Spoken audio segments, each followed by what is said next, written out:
Magandang araw again, Sir Bugs pa rin. At ito para sa ngayong vlog. Ayan, meron tayong tatlong SUV na new arrival. Itong 2023 na Ford Everest Sport, itong nasa likod ko. And then meron din tayong 2020 model na Toyota Fortuner 4x2. At meron din tayong 2021 na kulay white na Montero Sports GLS. Ayan, tatlong unit yung papakita natin. Pero syempre kung okay lang, ayan, kung bago ka pa lang dito sa aking vlog, sana ayan, baka pwedeng makahingi na isang like at subscribe kung sa YouTube ka nanonood. At kung sa Facebook naman, sana huwag kalimutan na mag-like and follow. At ayan, pa-share na rin ako para sa ibang ka-spaghetti natin na naghahanap ng unit. Okay, so start na natin to agad, syempre. Let's go! Okay, at ayun, start na tayo. Unahin lang natin tong ating new arrival na Toyota Fortuner. So ito, napakasariwa na ito guys. Casa maintain with Casa record. Ayan, 2020 model, Toyota Fortuner G as guwapo. Ayan, 2.4 turbo diesel, automatic transmission, kulay black, first owner. Okay, 1,198,000 ang asking. 1,198,000 na syempre sa price na yon. Kasama na rin ang transfer of ownership at negotiable pa yung ating price. Syempre para sa mga ka-spaghetti. So ayan, isang mabilis na ikot lang. So ito number 1 yung kanyang coating. Ayan, naka-chrome na grill. Syempre fresh original paint pa yan. At ito, naka-projector headlight na rin. Meron na rin fog light. Naka-two-tone mags. Ayan, at makakapal ang mga gulong. May stepboard na rin. At kita mo naman, oh, napaka-shiny ng kanyang pagka-black. Okay, at dito naman tayo sa bandang likod. So sa likod meron na siyang sensor, may dalawa. At yung kanyang reserva, ito parang hindi pa nagagamit. At meron lang siyang konting mga ito hairline dahil second hand. Original paint pa kasi siya, so hindi na siya pinaretouch. At ito meron na rin siyang back camera. Okay, at ito naman yung kanyang kabilang side. Okay, siyempre, interior naman tayo. So ayan, open natin. Keyless entry, dalawa susi, first owner, naka-tint. At ito meron na rin siyang rain visor. Ayan, so check natin yung kanyang loob. Oh. Okay, so ito yung loob niya, oh. Ayan, napakasariwa yung loob na ito. May Toyota Fortuner pa siya. Ayan, may stock na maliit na monitor. Siyempre, sariwang dashboard. Then yung kanya mga record. So, yung mga booklet, andito, kompleto lahat. Ayan, automatic transmission. Then yung kanyang mileage ay check lang. Okay, check lang natin yung kanyang mileage. So, lipat tayo dito sa driver side. Okay, so ito yung kanyang saktong mileage. 73,749. Ayan, Casa maintain with Casa record. Ayan, wala lang siyang leather seat, pero syempre mas gwapo to kapag lalagay nyo ng German leather seat cover. So ito naman yung kanyang mga upuan sa bandang likod, okay?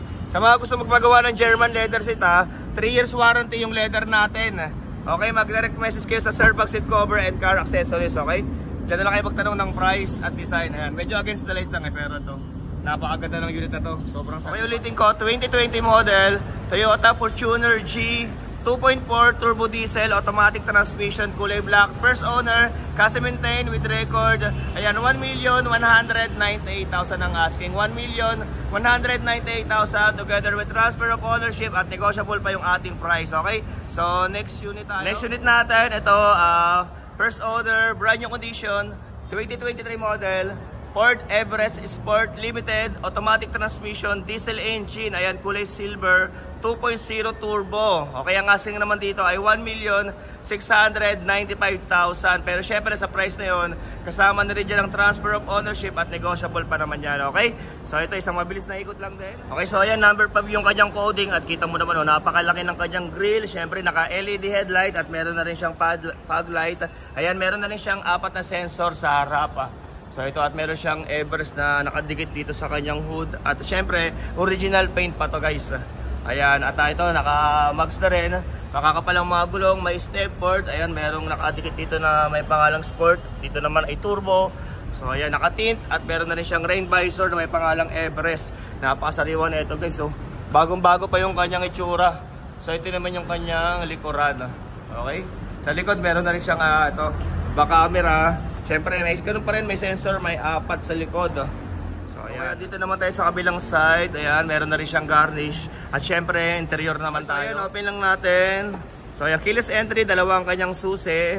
Okay, at ito naman yung kanyang loob. So, ayan. Then, yung kanyang mileage ay ito, 36,219. Ayan, at ito, merong pangalang sport sa kanyang ito, leather seat. Okay, napakabango pa nito. May bago pa. Ito, may monitor na rin. Siyempre, sariwang steering wheel at working lahat ng mga controls dyan. Then, yung kanyang mga booklet, andito pa. Ayan, oh. Okay. Okay, dito naman tayo sa kabilang side dahil doon medyo madilim eh.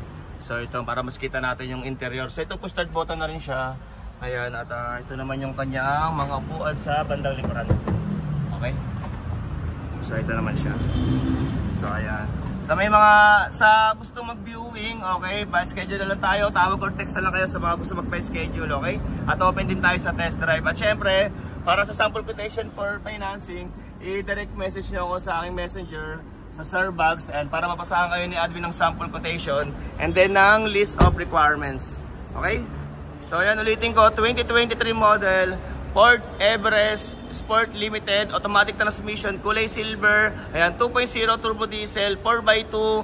Okay, 1,695,000 ang asking. 1,695,000. Kasama na rin transfer of ownership at syempre negotiable pa naman yan. Okay, so next unit tayo. Okay, ito next unit natin. Ayan, kakarating pa lang ngayon. 2021 model Mitsubishi Montero Sports GLS 4x2. Ayan, 45,000 lang yung mileage nito. Kulay white, first owner din. Ayan, 1,288,000 ang asking. 1,288,000. At ganoon pa rin, kasama na rin transfer of ownership at syempre negotiable pa naman yung ating price. So, ayan, isang ikot lang din. Number 6 yung kanyang coating. At ito, 360 camera, meron na rin siya. Ayan, paikot yan. Syempre meron na rin siyang RFID, naka-projector headlight, meron na rin siyang fog light, naka-mags. At syempre sa gulong ito, makapal pa naman yung kanyang mga gulong, may stepboard na rin, naka-chrome na mga hawakan, naka-tint.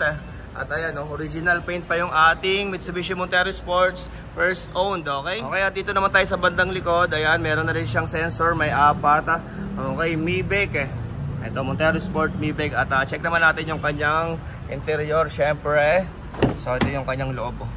Ayan, push start button, 45,303 yung kanyang saktong mileage, and may monitor na rin. At syempre wala lang siyang seat cover. Ayan, kung sakali palagyan nyo na lang para mas gumawa po to, okay? Okay, at ito naman yung kanyang mga upuan sa bandang likod. Ayan, 2021 Mitsubishi Montero Sports. Ayan, GLS 4x. So ayan, ulitin ko, 2021 model Mitsubishi Montero Sports GLS. Gwapo lang syempre, kulay white, 4x2, diesel engine, automatic transmission. 1,288,000 ang asking, 1.288. Okay, tatlong unit lang muna ipapakita natin sa ngayon kasi yung ibang mga new arrival natin hindi pa malinis. So abang-abang na lang kayo para sa ibang unit na hinihintay nyo. Ayan, at syempre Sir Bugs pa rin ang pinakagwapong bugaw ng mga Reposes cars. Thank you very much for watching.